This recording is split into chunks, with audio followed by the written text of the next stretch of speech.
This episode brought to you by just some Bigfoot with internet access. Be sure to check out their channel in the description down below.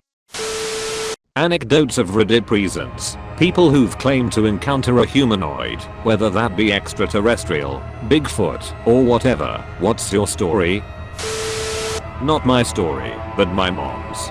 When she and my aunt were young, they were playing with some neighborhood kids in the woods across the street from their house. She claims that they heard a noise from above them, looked up, and saw something crouching in the branches of the trees. She said it was humanoid, about 7 to 8 feet tall, and completely covered in fur. As soon as it noticed them, it leaped down from the tree, and sprinted further into the woods. Of course they were all terrified, and ran back to the house. They never saw the thing again, but both my mom and aunt are adamant that it happened. I was around 12 when this happened to me. During the time my brother and I shared a room, and had bunk beds. He had the top bed, while I had the bottom. The room was quite long but really skinny, almost a L shape if you will. Anyways, I remembered waking up late one night. At the time I could not figure out what I was feeling, but now I could describe it as dread and extreme anxiety. I stood up out of bed and checked to see my brother sleeping. As I turned towards the doorway, I noticed it was open. This was odd, because we always slept with the door closed to keep the cat out. As I walked towards the door to shut it, I could see a shadow in the doorway that was illuminated by the hallway nightlight my dad has set up for us. I peeked around the corner and that was when I saw whatever it was I saw. In the doorway was a massive figure. If I had to guess, probably around 6'6'6'7". Extremely lanky. The only detail I could make out was its long skinny arms and its eyes, which were red. I remember staring at it for a couple seconds before it entered the room, having to bend at the waist just to get underneath the door frame. The last thing I remember was it rapidly approaching the bunk bed, then it goes blank. I woke up on the floor early the next morning. I told my dad about it the next day, but of course he chalked it up to a bad dream, and realistically he was probably right. It is just difficult to get over the fact that to this day I still remember whatever was in the doorway and the exact feeling I had from start to finish. The final thing about the encounter that convinced me something happened that night was my brother. About 2 days later he pulled off his shirt and he had what looked like 3 insect bite marks on his upper right back, forming a triangle. They went away relatively fast, but to this day he has a mole in the direct center of where the bites were. I saw a humanoid, something in the woods outside my childhood home. This was rural northern Wisconsin, and I was 14. Up until that day I had zero fear of the woods. I spent most of my time out there exploring and feared nothing. My parents had a lousy marriage, and fought a lot, and I felt more at home outside than in the house. On hot nights, I'd take a sleeping bag and sleep on the roof of an old shack on our property. I saw bears, I saw wolves. They were always more afraid of me than me them. I didn't believe in ghosts, Bigfoot, demons, or even God. I only got lost out there once when dark fell sooner than I expected. I stayed calm, found the North Star, and knew that if I continued south I'd eventually come across the old railroad tracks near my house. Even the thought of spending the night out there didn't bother me. The thought of my mum's rage when I didn't come home did. So it was summer. I had just turned 14. My mom had left my father. Father worked all the time. Sister was living on her own. Once school was out it was me and my cat, and this is before the internet or smartphones.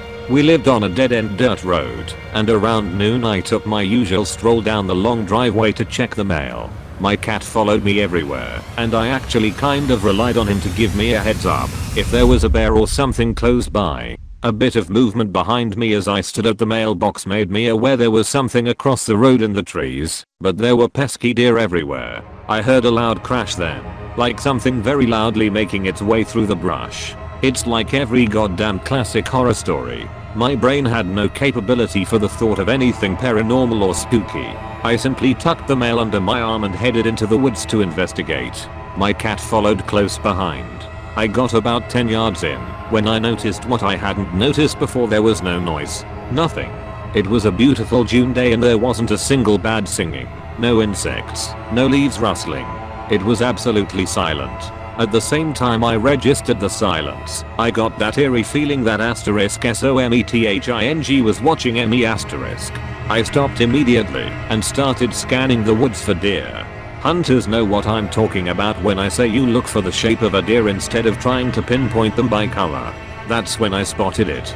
2 brown furry legs, the top of it concealed by tree branches. I went to sigh with relief when my cat hissed. I looked down, and he was completely poofed out with his back arched, looking at the same thing I was. I looked back up, and the legs moved. Not like a deer, like a HUMAN**. Everything happened at once after that. I dropped the mail, picked up my cat by the scruff, and ran for it. Whatever was out there with me was running after me. I have never run so fast in my life. I tore up the driveway, into the house, locked the door, and grabbed the phone. I called my next door neighbor who was the ex-chief of police, and he came over immediately with his pistol. He checked out the spot I was in and found nothing. I was so hysterical I was in tears. He stayed with me until I was able to reach my mom and have her come get me. Of course they thought I was completely high or delusional. I know exactly what I saw and felt. It was broad daylight. I never felt safe in those woods again and stopped sleeping outside. Edit. I should probably add that I thought I was looking at a deer's 4 legs, but once it took a step I realized the legs were far too thick and human, but with fur, for that. And there were only 2 legs, not 4. Plus I realized it was way too tall for a deer to be concealed by the tree branches. It all happened within seconds. Edit #2. I was, and still am, the calm rational middle child, and my parents trusted me. They let me sleep outside. Sometimes we all did to catch a meteor shower. I'd casually mention running into a wild animal and my dad would just as casually say you made a lot of noise. Good. I was quiet and sensible and had never freaked out about anything before then. I had my neighbor's number for emergencies and had never called him prior to that. This is how shaken I was. I was embarrassed when he and my mom looked at me like a fool, and later, when my dad also didn't believe me. Not once did my instincts set me off in those woods until that very moment, when I absolutely beyond a doubt realized I was prey and ran for my life. I'm going to write this on behalf of my mother, who passed away a year ago and saw and heard many things that the average person wouldn't believe. To start, I live on a farm in a house that was built in the early 1900s. To date, 4 people have passed away in the house or near the house. My great-great-grandma died in a rocking chair. My great-great-grandpa was riding in a wagon down our driveway when his team of horses got spooked and he flew off and broke his neck. A hired man's wife fell down our stairs while she was pregnant and him hitched and died, and my aunt died in my old bedroom at age 2. Over the years, my mother and brother have experienced many different spooky things on our property. In the early 1980s, they both heard footsteps walking up and down our upstairs hallway in the middle of the night. My brother was alone once, and he was outside doing farm choirs in the dark. He was maybe 500 feet from our house. He had the urge to look over, and every single light in the house was on. My mom has heard people whispering her name. She's heard creaking noises in the house, and sounds as if something had fallen, big crashes, etc. My father has been oblivious to everything, and has never heard any of it. In 2004, my mom went outside to fill our wood stove at about 10 PM. On her way back to the house, she got the feeling that she was being watched. As she turned to look to her right, she saw this very skinny, grey being standing below our house staring over its shoulder at her. She got this intense feeling that it wanted her to see it. After a few seconds, it bolted away from the house. She was so freaked out that she sprinted into our house, locked the doors, and collapsed on the floor in hysterics. For years, she'd never tell anyone the story. This was a particularly interesting experience, as in the late 1960s our neighbor just over the hill had grey aliens walk into his barn and actually talk to him. It was investigated by some big shot UFO investigator out of Chicago too. I personally had never heard or seen anything in our house until recently. Over the years, friends have came over and saw shadow people in our house, or hear the pitter-patter of small dog feet on the floor upstairs. As I said earlier, my mother passed away a year ago, and we have her urn sitting on a table downstairs, just below my bedroom. For about 3 months, every night I was in the home alone. My dad is a trucker, so he's gone for a week at a time with a 5-day break in between. I would hear this pounding noise every 30 seconds coming from somewhere in the walls as I tried to fall asleep. I've heard crashing noises and my dog has perked his ears up because of them. A lot of people are too freaked out to stay overnight at my house without my dad being there, and I'm starting to get that way too. This one's from my girlfriend. When I was a child, around the age of 6, perhaps younger, I used to visit my uncle's house on occasion with my mum and nan. Each time I was there, I'd go to my uncle's bedroom to look at the mummy that laid on his bed. That's what I thought I was seeing, an adult woman that seemed to look like they were wrapped up in bandages or some material. My uncle was the kind that would tease you or wind you up, so I never believed it was real, just something he'd rigged to scare me. Each time I went to his house, I would drag my mum or my nan into that room to show them, and frustratingly, each and every time they would claim not to be able to see a very obvious mummy laid out on the bed. It got to the point one day, after dragging my mum and nan up to my uncle's room and them not believing me, that after they left, I stayed to watch the mummy lay in the bed. I stayed in the doorway, the furthest I would ever go, with the side of the bed facing me, and glared as angrily as a little girl could at the woman in the bed. Then it sat up and turned to face me. I froze. It was when the thing started to get off the bed towards me that I discovered my legs again and ran. Years later my nan took me and a friend to my uncle's house to dog sit while he was away. It just so happened that his bedroom was where we would be having our sleepover. The room had been changed and there was no mummy this time around, but retelling the story was enough to freak us both out for the night, though it didn't stop us sleeping. My mum and nan can recall me asking about the bandaged women in the bed and other weird things I'd seen and experienced as a child, but no one else had experienced the mummy in that house.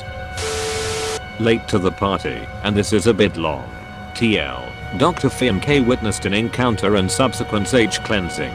My 2-year-old now sees my lifelong spirit friend. I'm Native American, and I've always been pretty in tune with the spiritual realm, if you will. For as long as I can remember, I've had a spirit that stays with me. Always chalked it up as an imaginary friend. When I was a kid, I named him George, and he's been a blessing in my life. I've had plenty of paranormal experiences, but this one there was someone else who witnessed it. About 2.5 years ago, my fiancé and I moved into a new condo. We got pregnant about a month later, and I noticed that George had began clinging to my fiancé. He's always been a protector.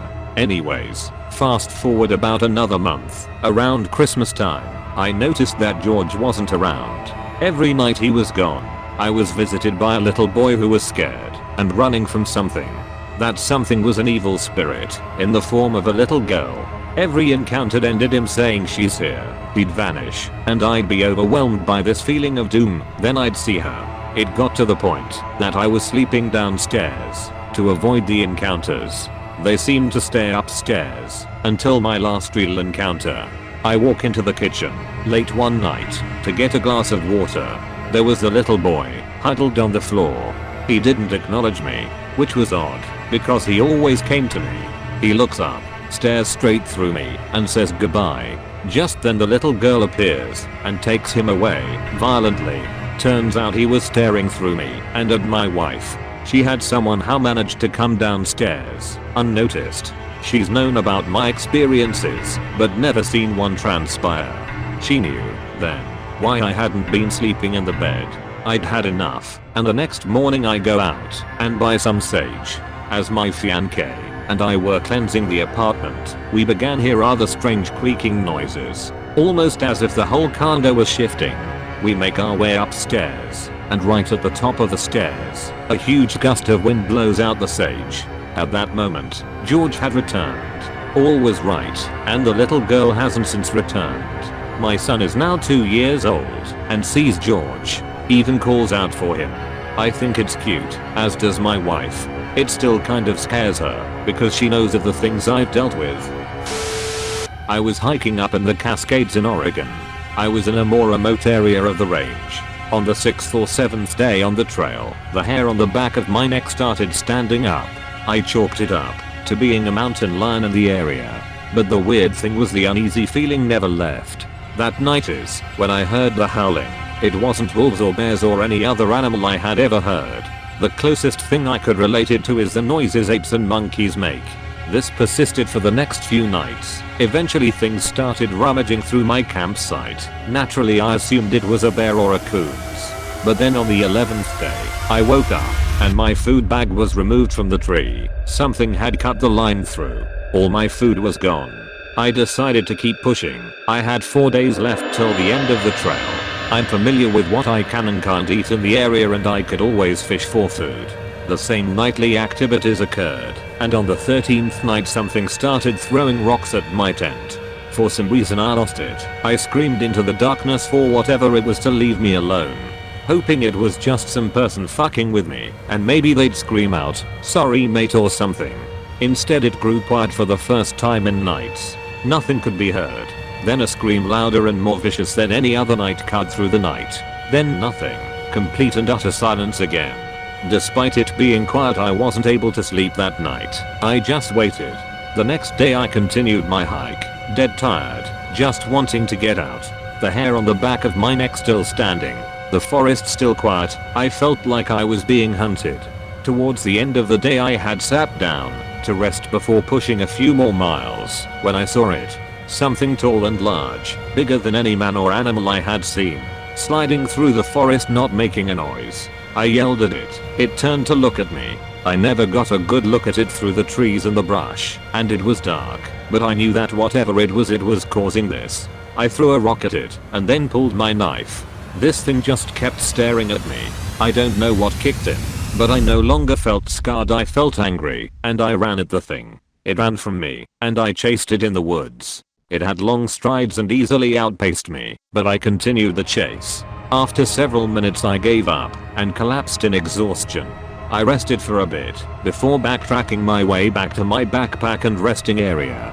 I was tired and made camp there. Another night of silence when I woke up the next day and had about 10 miles till I was out. Exhausted, hungry, mentally drained, I made my way out. As I got closer and closer to the end of the trail, the typical forest noises returned. Birds, bugs, mice running through the undergrowth. All these noises slowly returned. I no longer had this feeling of unease. I got to trail's end, sat in my car, and cried. To this day I still pass it off as someone just fucking with me, but the way that thing moved in the forest, I just don't know. I told a park ranger about it, and he jokingly said they have a bunch of Bigfoot sightings in the area, but most likely it was a local fucking with me, or my own imagination. I do a lot of long hikes, but that 15 days was by far the worst. TL.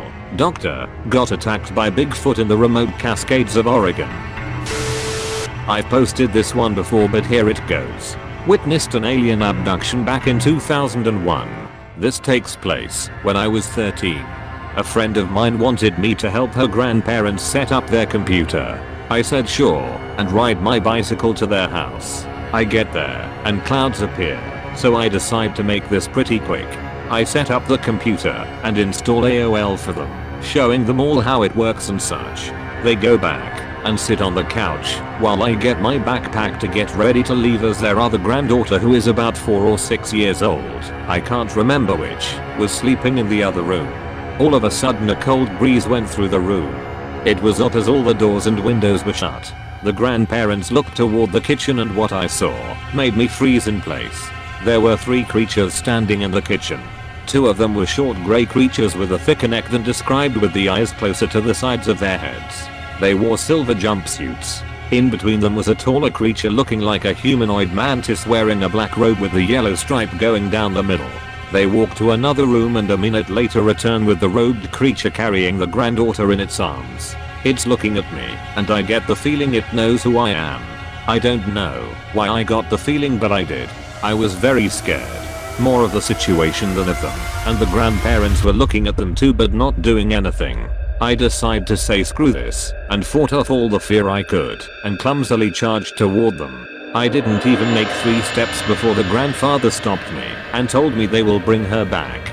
The creatures didn't move and continued to look at me. I couldn't get any more words out of my throat because I didn't even know what to think at this point. All of a sudden the light stretched around them and they vanished. An odd glow remained for a few seconds before fading. After a minute of an awkward silence and the grandfather repeating she will be brought back soon, I decided to leave. I rode my bicycle back home fast as I could while looking back to see if some ship was hiding in the clouds. Nothing was there, and I didn't sleep that night. I got home. The next day I did tell my friend what happened, and she did tell me it has happened before. The grandparents and other family members have tried to stop it, but to no avail. They just accepted it with a look of defeat and moved on. Granddaughter was brought back after a few hours. A while after this their whole family moved elsewhere. I've heard from other people who claimed to experience similar events and I feel they are legit. This happened when I was 7. I grew up on the military base. We lived in the PMQs, not entirely sure on the age of the houses, but our basement did have a bomb shelter in it. So I had just broken my leg and my dad moved my bed to the living room and set up my computer so I could play Buzz Aldrin's Race to Space whenever I wanted to. I was also given a frying pan and a pot if I ever needed anything in the middle of the night. So it's God knows what time and I'm woken up by a sound. I look around and don't really see anything until I notice a hand peer out the entrance way to the living room. I immediately look at the TV to see if I can see a reflection. I do. It looks like a man my father's build and height, but the uniform is wrong. My father a few times was called and deployed on moment's notice. I could just tell this was a WW2 uniform. So I freaked out. I grabbed the frying pan and pit and began slamming them together as hard as I could. The figure in the TV just walks away into the dining room and then turned to the kitchen from what I could tell. Just as he turns, my father is already in the living room asking what's wrong. I replied someone's in the house. He immediately goes for his baseball bat and starts searching the house and checking the locks and windows, then gets on the phone and calls the MPs, and before I know it, he and the neighbors and the MPs are outside securing the whole damn neighborhood. They never found anyone, and I've never had a similar experience since then.